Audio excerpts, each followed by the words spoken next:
Welcome, gentlemen. Congratulations. And again, I want to say a big thank you for beating one of my relegation rivals today and taking points off them.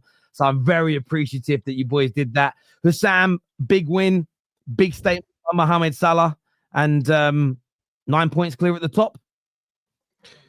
Yes, this was an absolutely unbelievable performance. 5-star performance today from Liverpool Football Club. Absolutely incredible. 5 goals, 5-star performance. We cooked. The whole team cooked. And it was just beautiful to see. Absolutely incredible to see today. Mo, again, the guy has 30 GA in December. This is inhumane at this point. I think we're going to have to start calling him, maybe like an alien or something, because these numbers are absolutely insane. Diaz and Gakpo as a front three with Mo is absolutely elite. Like those three, the way that they just interchange, the way that they play together, it's just so fluid. It's just so amazing to see, because they're playing with such fluidity where they interchange. Sometimes Diaz is on the left, sometimes Gakpo's down the middle, sometimes Mo's down the middle, someone else is on the right, and it's just absolutely incredible to see. All our midfielders were incredible today. I'm glad to see that Slot rested as well, Gravenberg as well, because he has a yellow card, so he might have been sent off for obviously if because of accumulation of yellows, he wouldn't have been able to play Man United next week. So he took him off, obviously, for Endo. Good to see Endo getting some game time as well. It's just unfortunate that Gomez got injured. I hope it's not as bad as first looks, because it looks like he has a hamstring. So maybe like we go into the window if it's a really bad injury, because we only have 3 active centre backs. But look, we're one step closer to Champions League qualification. I think now I'm gonna bring us further to, I'd say, third favourites to win the league. I think Liverpool are the underdogs still. I think Arsenal are the favourites. Liverpool are the underdogs. Arsenal are the favourites. Arsenal, you must.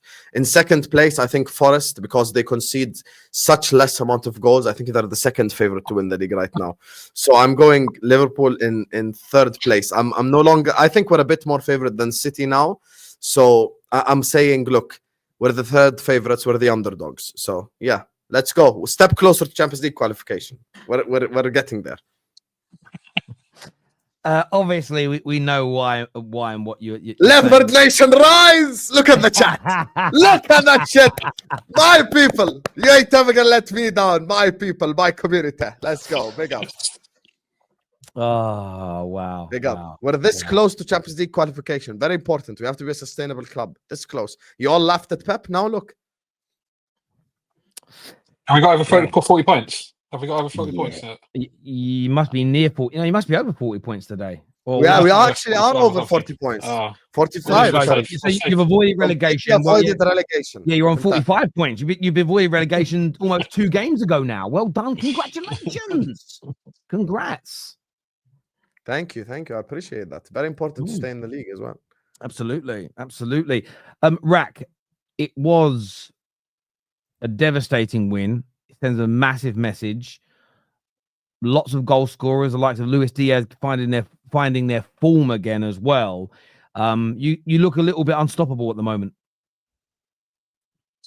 Yeah, look, we're all entitled to our own opinions, and I've been saying for a while now that I think we are favourites, and I think we will win the league. I think there's a big enough look at that shaking his head. We are playing scintillating football. Hussam's right when he says that the move of Diaz into centre has been a masterstroke. It kind of reminds me of? It kind of reminds me of the season that Diaz came in halfway through. Because what happened was Diaz went onto the left-hand side and Mane came into the centre because Mane wasn't having the best first half season. And essentially that's not dissimilar to what's happened. Cody Gakpo now is playing on the left wing and cutting on the inside. And Diaz is floating around, making use of himself. He works hard. He's linking up play. Salah is Salah. He just does Salah things. And we're backing it up with midfield creativity and solidity. And the defence, we got another clean sheet today, which I'm glad.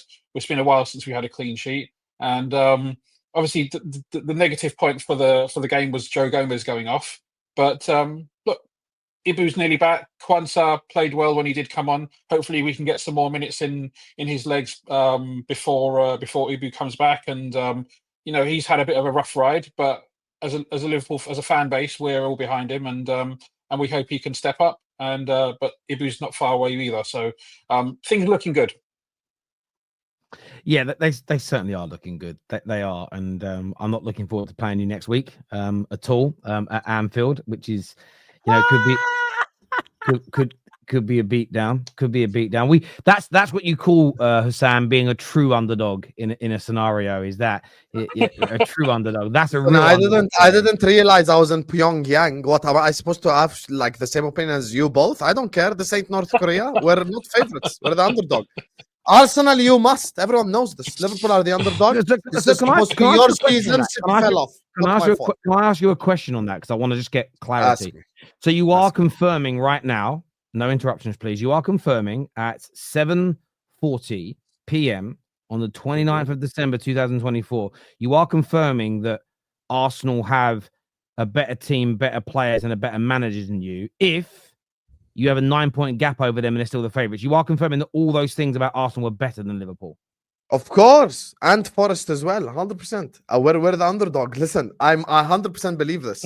We are the underdogs in this title race. And there is nothing that you or Rax can say that could change my mind. We're the underdog. You get me? And Arsenal, your favourites. You must. We're just here because, we're just here by mistake, to be honest with you. So, well done, man. Listen, we're doing a great job. It's close to UCL qualification. Vamos. Let's go. Obviously, a very, very good performance today. I wanted to ask you both about the sort of... you and I have had these conversations many times, Rack, about club structure. And I get the kind of banter. We're in phase 1 with a new manager and we're on top of the league. Other clubs are in phase 5 with the same manager and they haven't won anything. But how do you view this in terms of the way that you've been operating as a club for over a decade now, the almost a seamless transition of managers?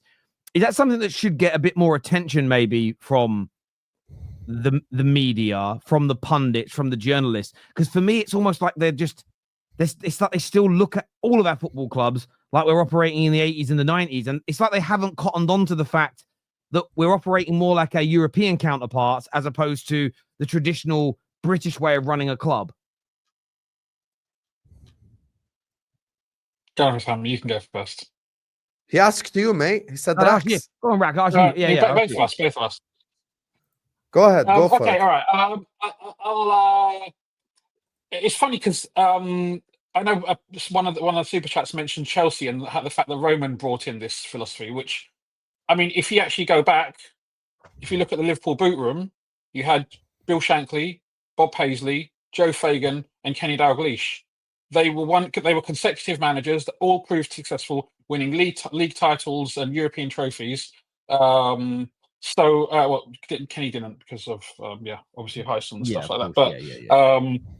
But all were successful in their own right. You had the boot room philosophy, and so this kind of thing has to some extent been done in England before. Maybe not quite the same kind of structure. Look, in terms of the ownership, people have differing opinions. I can see Hussam smiling off camera. They've done good things with the club, and there are some things which I'm not happy about. When they put the club up for sale and they showed the fact that they were not committed to the club, then at that point I was not happy with the club, and I was like, if you're not committed to Liverpool Football Club, why should I be committed to you? They've made obviously other mistakes as well, but I do sometimes think that they get maybe not unfair, but excessive criticism. Like, for example, Richard Hughes came in the summer. Should the contracts for these guys have been done before then? Yes. I think anybody who's interested in listening to more about this subject should watch the Liverpool stream that Hussam did yesterday, with Tom Little and a few of the other guys. Because it was actually really good. I watched it. I couldn't make it on, but it was a really good stream. And they talked a lot about the ownership structure. I think ultimately you can't doubt the fact they've got it right with Slot. He's come in. It's been a pretty seamless transition. He's changed things, but he's kept things the same. Yes, we had a very good squad, but sometimes to come into a squad that's already established and with new ideas, sometimes people are going to be receptive. Sometimes you are. There's a great saying, right? people don't like change. A lot of times, your bosses will come into into companies or whatever, and they'll depending on how they do it, they may alienate people or they may bring a lot of people along with them. Slot's done very well, so the ownership deserves credit. I think that there's been a crazy under investment in the squad in recent seasons. And we should have definitely done better. I've always been we've spoken about it in the past. I'm of the belief there's always good players out there. Even if, for example, Mohamed Salah was to leave tomorrow, we should be able to find someone, maybe not of exactly the same quality, but you can. There are solutions out there. There's always great players out there, and it's easier said than done. But you have to find them. And we need to have recruited better because. There are some holes in the squad that should have been probably filled a couple of years ago. Yeah, and actually, the current situation proves this as well. Look, the stuff that I've given credit multiple times before. I'm not shy of giving credit when people do things correctly because I'm not the type of person. I think obviously them hiring Arne Slot is fantastic. Them hiring Klopp is very good. But the other stuff is the stuff that bothers us. And I speak only for myself. I don't speak for everyone who's against FSG or whatever. Obviously there are other reasons like trademarking Liverpool and blah, blah, blah, and increasing ticket prices and putting the club up for sale. But for me personally, I've always looked at investment and ambition. I've wanted ownership that just wants to win first, win at all costs. And I don't think they do that right now. Arne Slot is the one that deserves praise for where we're at right now. The person that deserves the biggest praise, even bigger than Mo, even bigger than Virgil, even bigger than Trent, even bigger than Alisson, because he's the guy that has us in this position. So that's the guy that deserves the most praise. We're top of the league in spite of FSG, not because of FSG. Yes, them choosing the correct manager 100% is vital for this whole thing. The fact that they said no to Amorim. Xabi Alonso said no to us, so maybe that's a different case, but they said no to Amorim due to the transfer control related kind of situation. They went with Arne Slot after that, so he was effectively the plan C. The issue I have is obviously we didn't invest in the summer. And now you look at January, and we're in this position. Let's assume for the sake of argument, I don't know, but he was holding his hamstring. Let's say for the sake of argument, tomorrow, Joe Gomez is out till the end of the season. Any club looks at the current situation we're in. Okay, you're top of Champions League, you're top of Premier League. The manager is cooking. Let me buy him a centre-back to help him out so we can end the season off and win a league title, as an example. So, look, my only issue with them is just the lack of ambition and lack of spend. Biggest issue that I have with alongside other things. But them hiring Arne Slot is something I've given them praise for. But he's the reason why we're here. We must establish this. Yeah, look, I get your point, and I'm taking nothing away from Slot. All I've done is praise him all season. And of course, he is coaching this team day in, day out. He is picking the team. But if he's the reason you are where you are, then the people that hired him are a more important factor, because if they didn't fancy him, he wouldn't be able to do what he's doing.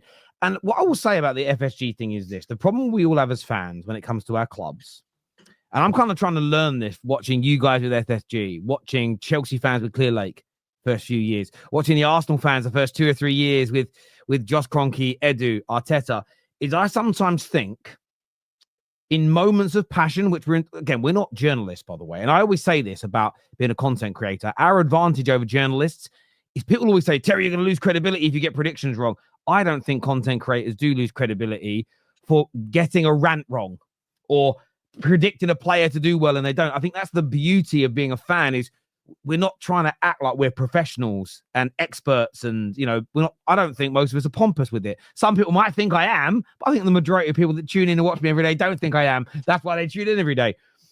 And I feel sometimes what we do is, you think about your squad last year, most of last season, you would have been somebody, Hussam, who said, we haven't bought enough. We don't have enough. But actually, when you look, hindsight's lucrative. What actually should have happened is Klopp shouldn't have been your manager last year. The squad was good enough to do better than it did because Slot is proving that to be the case. Now, that isn't, and this is why it's a hard conversation, because of course there is this love and there is this affection, admiration for Klopp, who's amazing. And me saying it will trigger maybe some of you on the panel. Definitely people in the comments right now going, what do you mean fucking should have got rid of Klopp?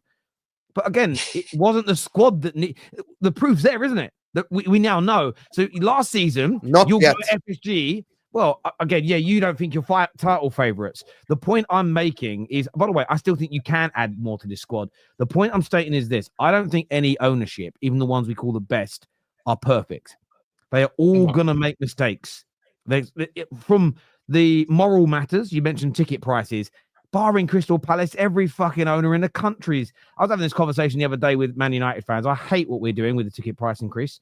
But if you look at the exponential increases of most other clubs in England in the last 5 years, our 1 year jump is lower than the exponential growth of a lot of the other teams. We just froze them for a long time.